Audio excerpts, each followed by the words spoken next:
So, I've got to apologize for last year's review of Mr. Pickles, especially since I do like it a little more, and I will admit I was harsh in some areas. Don't get me wrong, it still is weird as shit, and the characters still look like wax figures who have been left out in the sun for too long. But it at least seems to be self-aware, and it can be appreciated in a so bad it's good way with the unbelievable storylines and the crude animations. However, I just got done watching Troll 2, and honestly, it was somewhat painful to sit through, and even ended up being more bizarre than Mr. Pickles, which I'd like to point out had an episode where a little boy is given female breasts, and makes all the men within a 5-block radius go complete apeshit. I'm just going to reveal the entire story, but honestly, does the story really seem that interesting? Anyway, if any of you happen to give a shit, there are going to be spoilers in this review. So the film opens with a grandpa telling his grandson Joshua, a story about goblins. No, not trolls, goblins. So apparently they are these creatures that turn people into plants so they can eat them. Why don't they just eat regular plants? Who the hell knows? Anyway, it turns out Grandpa is dead and only Josh can see him. Confused yet? Yeah, get used to it. Anyway, the family travels to Nilbog, to trade places with a family there. Now, the very first scene in Nilbog is already complex as shit. So Ghost Grandpa can stop time. Yeah, we never see that power again. It's not even explained why. Even when it's a scene where it would be convenient. Maybe Grandpappy's a goblin himself, oh my god. And that's just a little stupid. But wait, there's more. Because Holly, the older sister of Josh, is stalked by her creepy soon-to-be rapist boyfriend, Elliot. But yeah, he's following her along with his friends. Now, not to sound immature or derogatory in any way, but was this character supposed to be a closeted homosexual?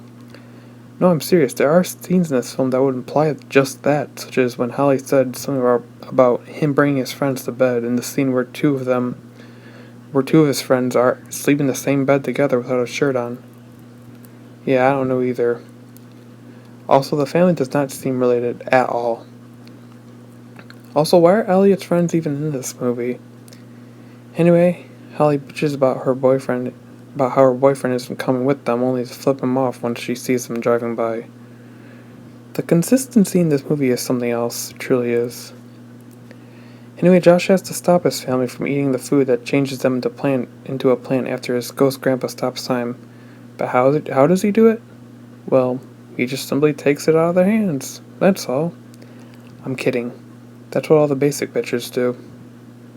Instead, he pisses on hospitality, which leads to Josh's father giving him the weirdest lecture, which ends up making no damn sense. If it seems like I'm rambling, just bear with me. This film is hard to talk about, which only makes things more confusing.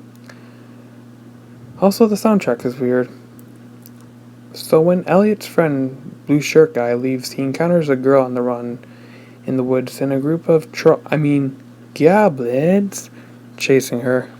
So Blue Shirt Guy tries to tame them, and they end up throwing a spear into him. But he still somehow has enough energy to run to a weird castle church where a witch lives. Why is she in this film? What are her magical powers?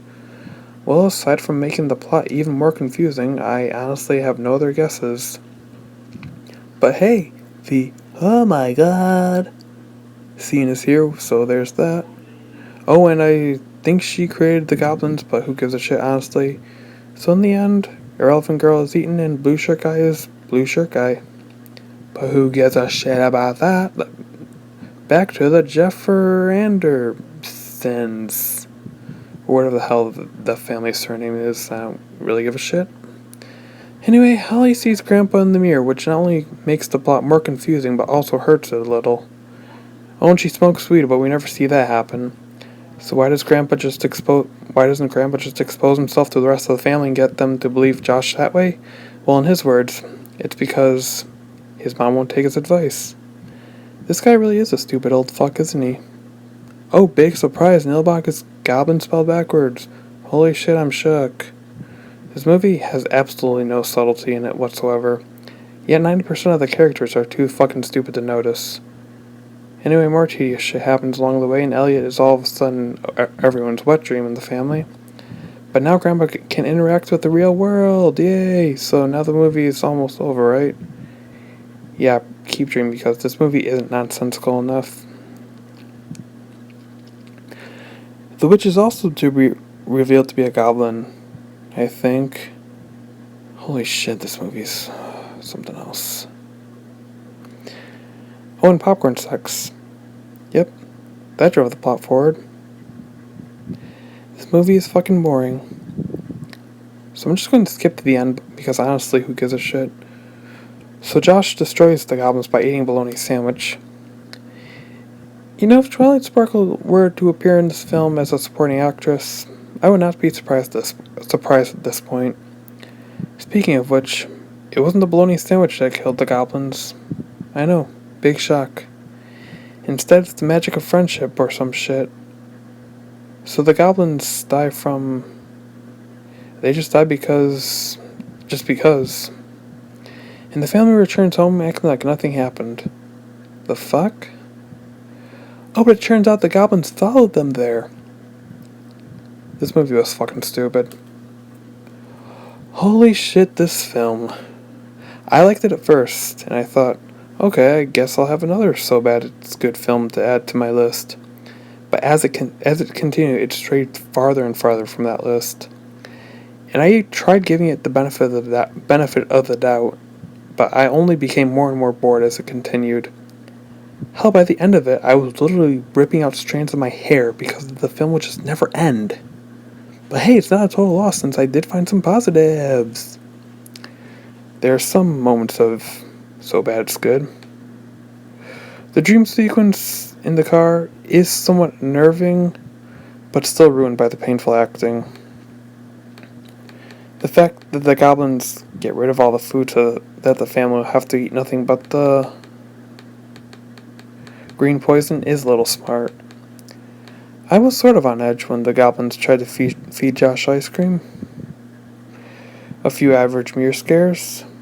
The ending does make some sense if you assume the goblin family living there planted the poison in their food in the off chance they returned safely.